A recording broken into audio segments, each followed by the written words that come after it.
আমি যখন একেবারে ছোট 4 মাস যখন বয়স আমার, আমি কথা বলতেও পারতাম না, কথাও শিখিনি, আব্বুকে চিনতামও না, ডাকতেও পারতাম না। তখন থেকে আমার আব্বু নাই।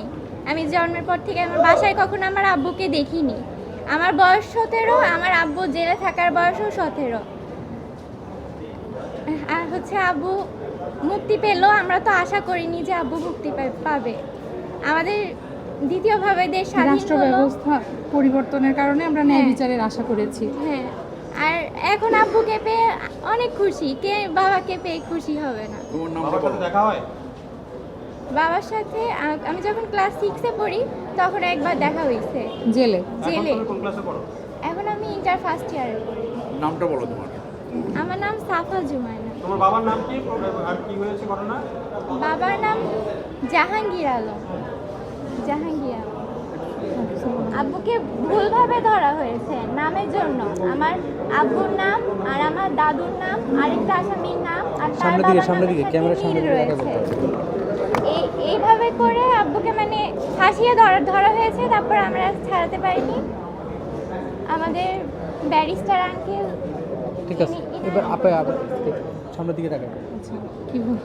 আপনার ভাইকে কিভাবে ধরা হলো? আপনারা এই যে আজকের এই মামলা রায় হলো 16 বছর পর, আপনারা ন্যায় বিচার পেয়েছেন কিনা, কেমন লাগছে? হ্যাঁ, আপনার আমরা- ন্যায় বিচারটা পেয়ে? এই পিছন থেকে আপনারা সরেন, পিছনে কেন সরেন, পিছন থেকে সরেন। আমরা আলহামদুলিল্লাহ ন্যায় বিচার পেয়েছি। আমার ভাইয়া ইসলামী বিশ্ববিদ্যালয়ের ছাত্র ছিলেন। তারপরে উনি আমার বাবার ব্যবসা দেখাশোনা করতেন। হঠাৎ করে আমার ভাইয়াকে অ্যারেস্ট করা হয়। আমরা কিছু বুঝে উঠতে পারিনি তখন। তারপর থেকে ভাইয়াকে 1 মাস মতো গুম করে রাখা হয়েছিল। 1 মাস পরে আমরা আমার ভাইয়ার খোঁজ পাই। 1 মাস মতো আমরা হন্যে হয়ে খুঁজেও কোথাও আমার ভাইয়ার কোনো হদিস পাইনি। তারপরে এতদিন ধরে মামলা চলছে। আমরা আশা করেছিলাম জজ কোর্টেই আমরা খালাস পাবো, কিন্তু 2018 সালের যে রায় হয় সেখানে আমরা আমাদের ন্যায় বিচার, প্রত্যাশিত বিচার আমরা পাইনি। ঘটনার দিন আমার ভাইয়া সহ আমরা সবাই, যে ঘটনাটা ঘটে 21শে আগস্টে, সেই দিন আমরা সবাই একসাথে উপস্থিত থেকে টিভিতে আমরা সংবাদটা দেখেছিলাম।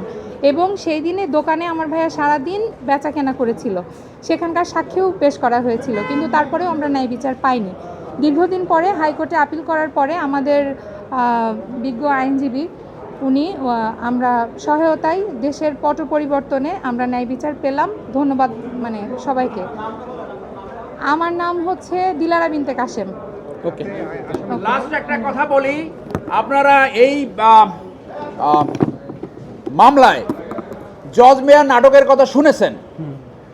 এইটা আগের একটা ব্রিফিংয়ে আপনাদেরকে আমরা বলেছিলাম, এইটি ছিল দ্বিতীয় জজ মেয়া নাটক। তাকে 4টা গ্রেপ্তারের তারিখ দেখানো হয়েছে। গ্রেপ্তার করে যেমনটি শুনেছেন 1 মাস তাকে গুম করে রেখেছিল। এবং 5ই আগস্টের আগে একটা ব্রিফিংয়ে আপনাদেরকে বলেছিলাম এইটা ছিল দ্বিতীয় জজ মেয়া নাটক। জাহাঙ্গীর আলমকে নামের ভুলের কারণে তাকে 17 বছর কন্ডেম সেলে থাকতে হয়েছে। পুলিশ সাক্ষী দিয়ে বলেছে তারা গ্রেপ্তার করেছে জাহাঙ্গীর আলম বদরকে, যার বাড়ি দোহার। এই জাহাঙ্গীর আলম বদর ছিল মুফতি হান্নানের সাথে 9টি মামলার সহযোগী আসামি। অথচ এই জাহাঙ্গীর আলম কুষ্টিয়া, যিনি ল্যাব তোষকের একজন দোকানদার ছিল, সাক্ষী দিয়ে বলা হয়েছিল ঘটনার সময় তিনি কুষ্টিয়াতে ছিলেন।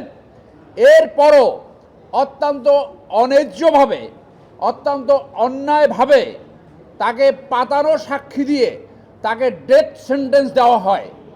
17 বছর তিনি এই কন্ডেম সেলে ছিলেন। আজকে আমরা ন্যায় বিচার পেয়েছি।